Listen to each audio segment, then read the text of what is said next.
आता आपल्या आवडत्या मालिकेचे संपूर्ण भाग मालिका प्रसारित झाल्यानंतर लगेचच पाहू शकता फक्त सन नेक्स्ट वर. भारतातील प्रेक्षकांसाठी मोफत सेवा.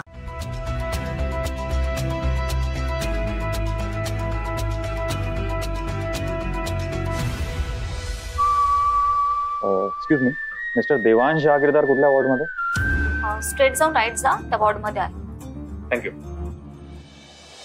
देवांश, तुला आठवत आहे तू लहान होतास ना तेव्हा तुला डेंग्यू झाला होता. खूप घाबरलो होतो तेव्हा आम्ही.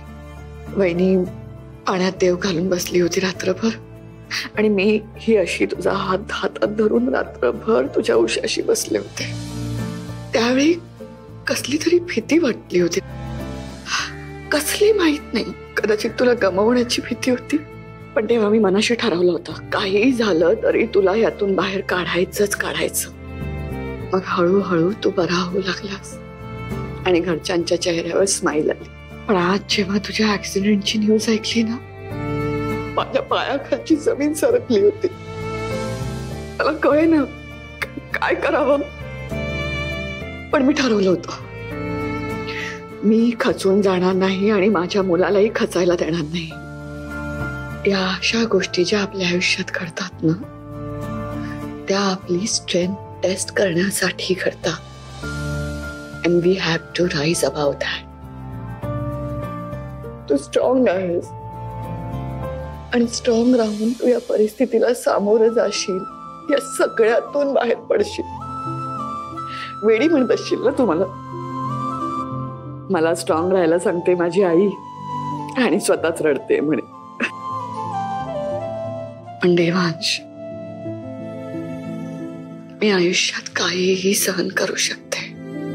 पण तुला काही झालं ना, मला सहन करताच येत नाही ते. पण नाही, असं होणारच नाही, कारण मी तुला काही होऊच देणार नाही. एकदा तुला बरं वाटलं ना की मी तुला रेस्टॉरंट मध्ये घेऊन जाईन. माझ्याकडून तुला ट्रीट. आपणच दोघं जाऊ रेस्टॉरंटला, छान गप्पा मारू आणि छान एन्जॉय करू, एकत्र वेळ घालू. किती दिवस झाले आपण दोघांनी एकत्र असा वेळच घालवला नाही.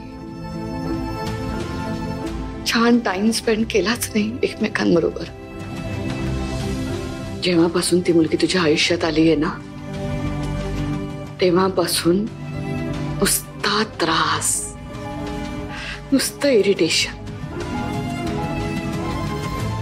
Enough is enough.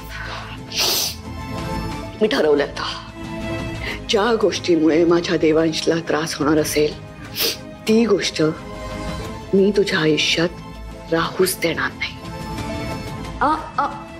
तू आता काहीही बोलायचं नाहीयेस. आराम कर. तुला आरामाची गरज आहे. जास्त स्ट्रेस घेऊ नकोस. मी आहे ना, मी सगळं नीट करेन. मॅडम, पेशंटना औषध द्यायची वेळ झालीये.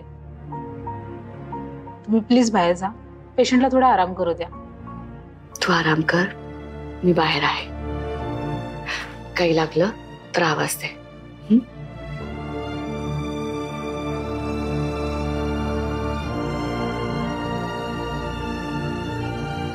नर्सने देवांच्या आराम करायला सांगितलंय. मी जाऊन आले ना, तू थोड्या वेळानंतर जा. ओके? जा नंतर.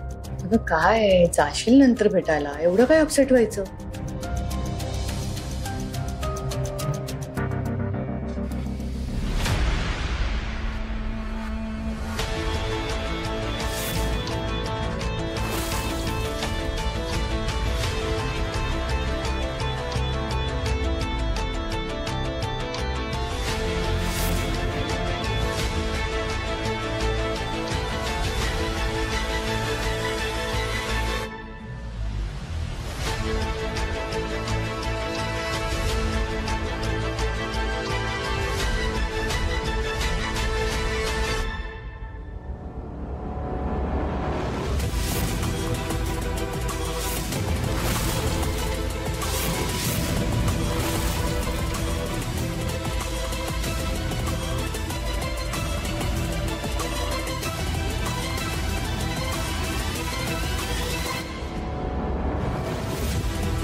तुम्ही कोण?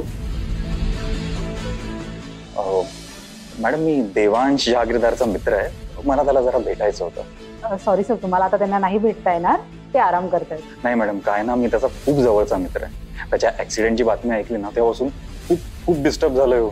मी त्याला काही त्रास नाही देणार. मी बसून राहीन फक्त 2 मिनिटं, फार नाही.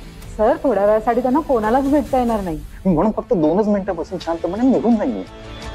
सर, आम्हाला तशी परमिशन नाहीये, प्लीज. नाही मॅडम, मी ना फक्त बसतो. तुम्ही तुमचं काम करा, मी फक्त बघत राहीन. सर प्लीज ऐका ना, आम्हाला नाहीये तशी परमिशन.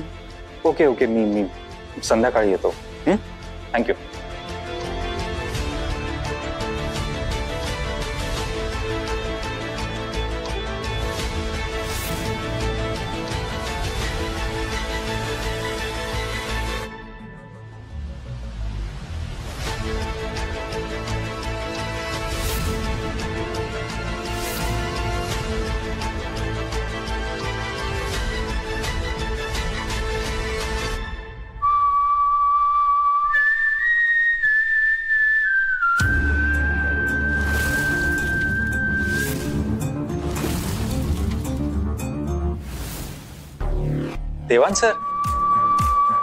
देवान सर नमस्ते.